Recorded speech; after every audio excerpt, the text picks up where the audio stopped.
Hi guys, so today I'm going to continue with the Russian Street Diorama series mini art, and at the end of part 2 I'd had a bit of a disaster with pouring the resin into the back of it, and it's been about 5 days since then. So the good news is, from my perspective, is it worked in as much as it's given it the stability that I wanted, but we had a few leaks along the way, which I've cleaned up mostly, and the saving grace is it's a street that's war torn, and we'll have lots of rubble, and I'll be putting additional rubble in there as well, so it hasn't spoiled the kit from that perspective. And the end result was a little bit of misshapen edges, but it still fits inside the wooden frame for the diorama base. I ended up scoring through the middle because it was still bulging and cracking it, and that seemed to solve the bow issue, so it sits quite flat, so I'm happy with that. So for what I want to achieve today is to get the walls up, and the interior walls, and then start putting in all the rest of the parts, so the window furniture and the likes.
So you might have seen me just before trying to fit this piece, which I didn't really think too much about, and wondering, wow, that hangs way over there. So clearly not the right piece. This is the right piece, and it fits in nicely. And then I realised, because I just put the walls together, I didn't look at the instructions. That piece is included, but it's actually not required to be made, which is fine. So I've got a spare piece of wall for some future diorama, which is always handy, but probably shows you should read the instructions right through before you just leap into things. But I really was excited just to see what the building looks like. So anyway, I'll just keep on going.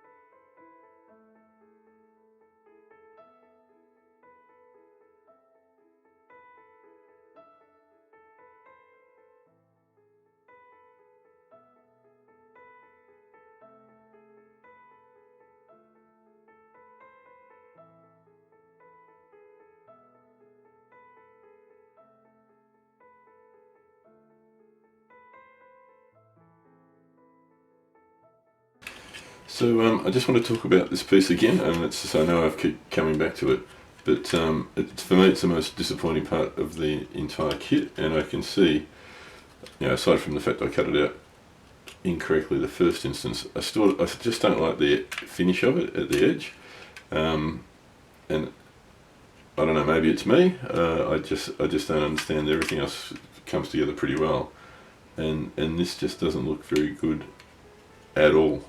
I don't like that. I don't like that. Those parts there. So what I've decided, I'm not going to use it, and in fact, but I still want that sort of damaged floor in there. But what I'm going to do is I'm going to actually build it from scratch with timber, and hopefully that will look just as good, and a little bit more realistic, with the beams coming out and an actual real timber floor. So I'll do that later.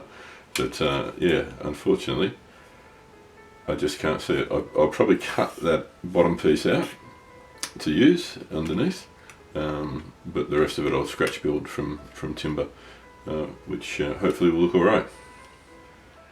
So I've got all the major pieces together now, and it's drying, which needs to be set aside for a little while. So there's two identical sprues with the doors and the window frames in them. They've also got the poles for the tram car wires, and some wrought iron and some other bits and pieces. So I'm just at this stage just going to do the doors and the window frames and build those up. I still haven't made up my mind about the poles for the tram wires or not. I don't think they'll add anything to the scene, and I just have a sneaking suspicion things are going to get tight from a space perspective, so they might not go in. At best, maybe one of them damaged and badly bent, where it doesn't cause too much problems getting in the way. Anyway, I'm just going to go ahead and build those guys, the doors and the window frames, ready to go in.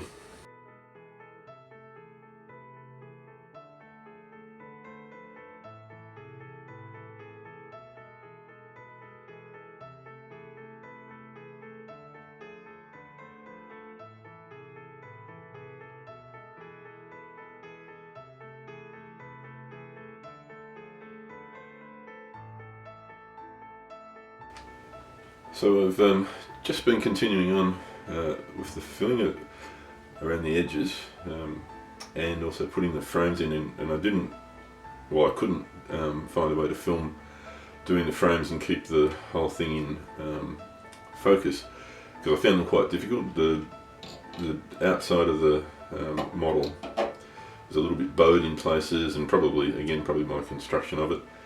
So it took quite a little. I had to sand down the edges of the plastic frames a little bit, and then a little bit of filling around it. So I think they've come up okay. I've deliberately left that as a broken piece, and I deliberately did it. I didn't accidentally do it and then turn it into a broken piece. So I deliberately did that, and continued on the filling around the edges and the sides. It's coming up. I don't like that, what I did with the very fine ballast, so I'll take most of that off in the final preparation for painting. So now all I've got to do in terms of the filling is just through here and up through there. So I'll do that now. That won't be very exciting to watch, so I'll come back when I've done that.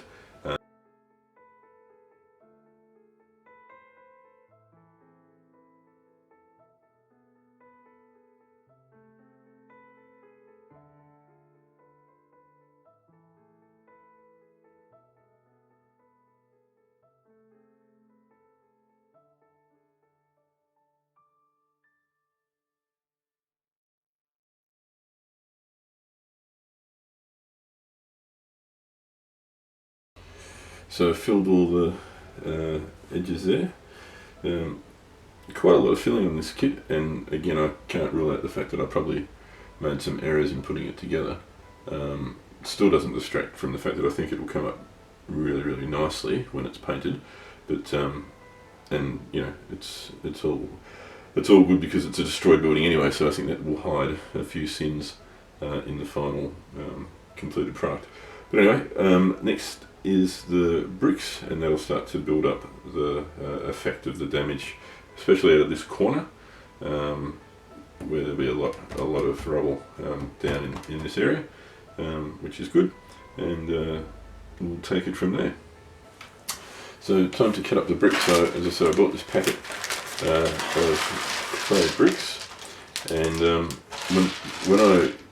they're all brand new, so they're not battle damaged in any way. But the other element that concerned me was when I looked at the size of these bricks as they've been modelled in the mini art kit.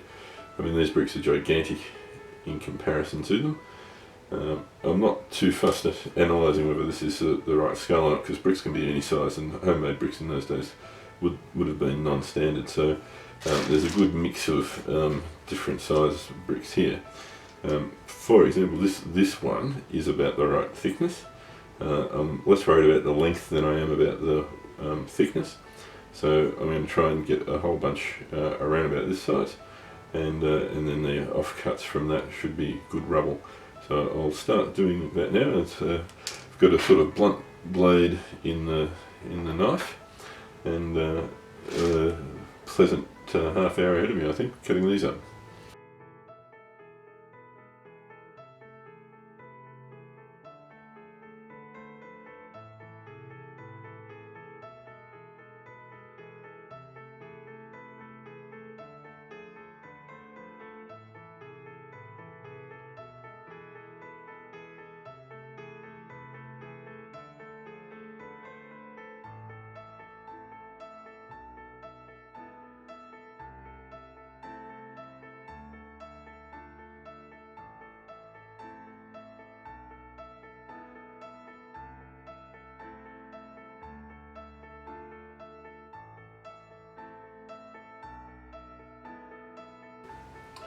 So largely that's done. All the filling is now done around the edges, and again on the inside the filling's completed.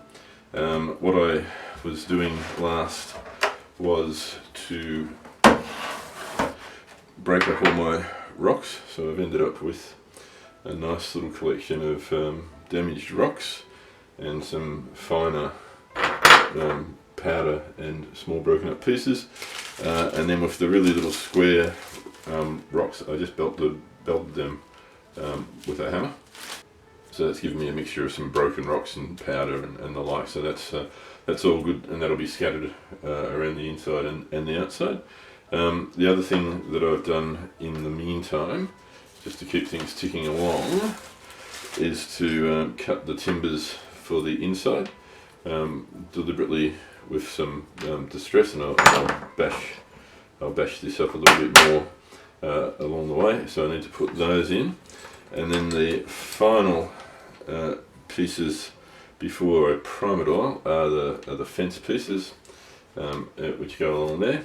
And I guess the good thing about doing this is, in doing all this, it's helped me figure out where I want to put the tank, the Panzer III, and I'll show that next.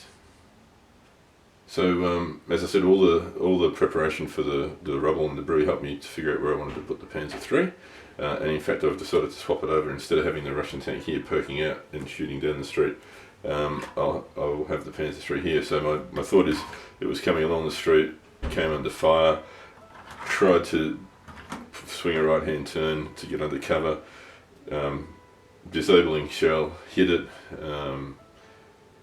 tank becomes inoperable, and it's run up the rubble, so there'll be rubble there, run up the rubble, come to a grinding halt. The crew have tried to bail out, and that's where the scene sort of starts. So that means the fence knocked down over here that way. Initially I think the fence here and the gate probably would have come down anyway because of the rubble that would have come from the damage here.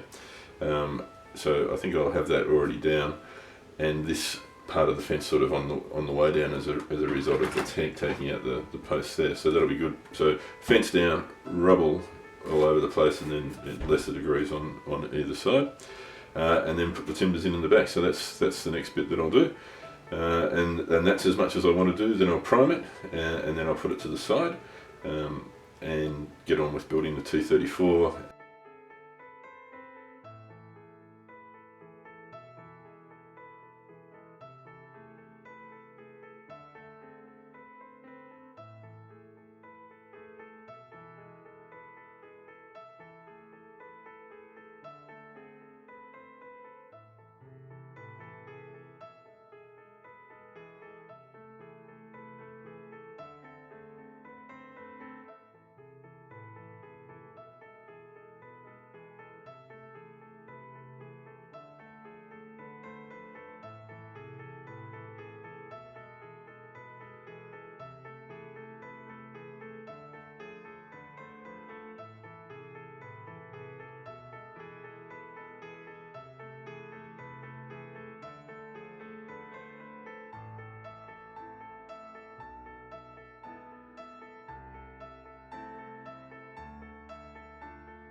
Right, so things have progressed. I've got the fence in, and that's badly damaged.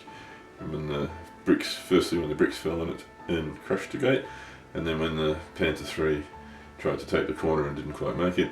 I've got the foundation of the rubble down, which is just mainly the filler in the middle with some of the squarer blocks that didn't break up too well, and then around the edges where you can see them more, the actual scale bricks, which I can't here. So the Panther 3 will sit on there like that, and that looks quite nice and realistic, so that'll be good. And then just put some more rubble through around the edges. I'm about to take it outside so I can prime it. I'm not doing any more on it now, and I'll prime it and then I'll just set it to the side and then concentrate on finishing this tank and building the 234. The other thing that I got done was to put the timbers on the inside, and then the beams will come out from here, and I'll put the real wooden floor there, which is fine. So it's ready to be primed. I'll do that next, and in that process probably brush off a little bit of the excess of the powder and the dust on the top. I think most of it's set, but I'm not sure all of it's set. So prime it next, and then that'll be the end until it comes time to bring all the pieces together and actually start painting. So cheers, thanks for watching the third part. So I've sprayed it now with black primer, and I really love the way the primer brings everything together. I'm very happy with how it's looking at this stage, and in particular, the fence I think has come out pretty good. It looks like it's been knocked over. So I think the fence has come out pretty good. It looks like it's been knocked over. It looks pretty badly damaged. More rubble to come, of course, once I've got everything where it needs to be. But overall, I'm very happy with how it's looking. So just a quick look at the back, and then we're done. Nice, the beam has come up nicely. I'm happy with that. I think that'll look good. The last thing I do will be the wooden floor.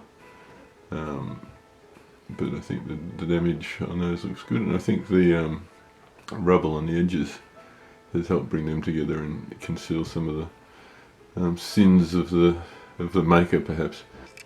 All up, very happy with how things have come out so far. So looking forward to getting stuck into the 234.